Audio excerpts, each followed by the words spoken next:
अरे ये तुमको शर्म नहीं है कि तुम्हारे मुल्क को चीन के पास गिरवी करती हो और तुम इस्लाम की बात करते हो।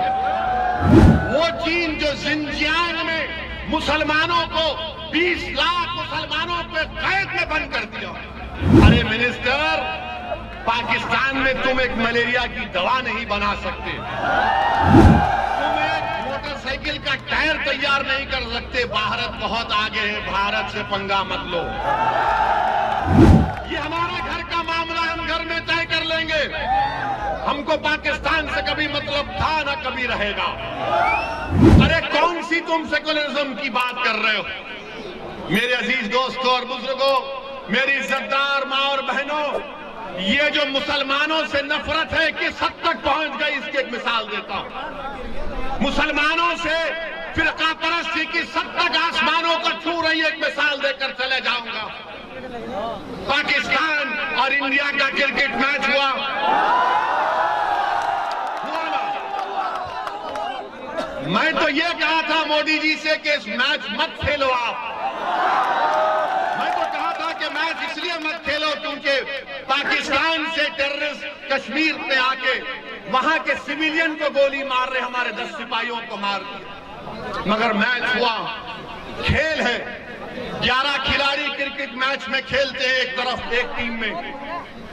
बदकिस्मती से भारत हार गया, तो किस पर इल्जाम लगाया शिकस्त का? किस पर लगाया इल्जाम? बोलो, किस पर इल्जाम लगा? किस पर इल्जाम लगा? तो क्या शमी एक ही प्लेयर था 11 में? 11 की टीम थी, मगर फिरका परस्ती बताने के लिए आपसे कह रहा हूं कि टीम हारी, हमको तकलीफ है, मगर शमी पर जिम्मेदारी डाल दी कि शमी की वजह से हार गए, शमी की वजह से हारते। ये नहीं, ये यही तो फिरका परस्ती है, यही तो मुसलमानों से नफरत है। इसको आपको समझने की जरूरत है। मीडिया के लोग हमसे आकर पूछे, हमने कहा लो हमारा बयान हम कहते हैं, तुमसे सुन लो। मेरे अजीज दोस्तों और बुजुर्गों, ये एक मिसाल है कि क्रिकेट के मैच में भी, खेल के मैदान में भी भारत की सियासत, भारत का माहौल इस तरह कर दिया गया कि हर चीज के लिए जिम्मेदार मुसलमान को बना दिया जाता है। कौन उठाएगा आवाज फिर? और लोग आकर कहेंगे नहीं नहीं, हमको इस माहौल को खत्म करना। रे कैसे खत्म करेंगे माहौल को? माहौल को खत्म कैसे करेंगे? भीख मांगकर माहौल खत्म करेंगे? रोकर माहौल को खत्म करेंगे? नहीं। जमहूरियत आपको इस बात की इजाजत देता है कि आप सियासत में हिस्सा लें, अपने वोट से अपने उम्मीदवार को कामयाब करें। और अगर कोई आपसे बदतमीजी करना चाहता है तो आप कहें कि मंजलिस का ये कैंडिडेट हमारे सामने, तुम इससे बात करवा के। अच्छा, हैरत की बात, ये अफसोस की बात की है कि यहां पर शमी पर इल्जाम लगा दिया मुसलमानों से नफरत करने वालों ने, तो हमारे पड़ोसी मुल्क का एक मिनिस्टर है, पागल है बेचारा, पागल है। उसने कह दिया कि पाकिस्तान जीता तो इस्लाम की कामयाबी हो गई। अरे अहमक, दीन इस्लाम को क्रिकेट मैच से क्या करना है? दीन को क्रिकेट मैच से क्या करना है? मगर ये पड़ोसी के लोग समझ में नहीं आता। अल्लाह का शुक्र है कि हमारे बुजुर्ग नहीं गए वहां पर, वरना इन पागलों को हमको देखना पड़ता। जो लोग गए उनको बर्दाश्त कर। जब हम इन फिरका परस्तों को कह रहे हैं तो उनको भी कहना पड़ेगा, पड़ोस के जो मिनिस्टर ने बयान दिया।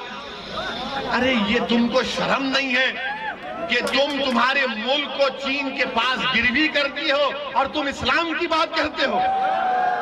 वो चीन जो जिनजियांग में मुसलमानों को 20 लाख मुसलमानों को कैद में बंद कर दिया, जिनको जबरन सूअर खिलाया जा रहा है चीन में, आज वो मिनिस्टर इस्लाम की कामयाबी की बात करता है। अरे मिनिस्टर, पाकिस्तान में तुम एक मलेरिया की दवा नहीं बना सकते, तुम एक मोटरसाइकिल का टायर तैयार नहीं कर सकते। भारत बहुत आगे है, भारत से पंगा मत लो। ये हमारा घर का मामला, हम घर में तय कर लेंगे। हमको पाकिस्तान से न कभी रहेगा। और हम ये हमारे शमी को गाली देने वालों से कहेंगे, प्यारे शमी के जैसा बॉलर फिर कभी नहीं मिलेगा, मगर दुश्मनी करना है, नफरत फैलाना है, हमारे हिंदू भाइयों में नफरत फैलाना है कि देखो 11 की टीम में 1 से हार गए।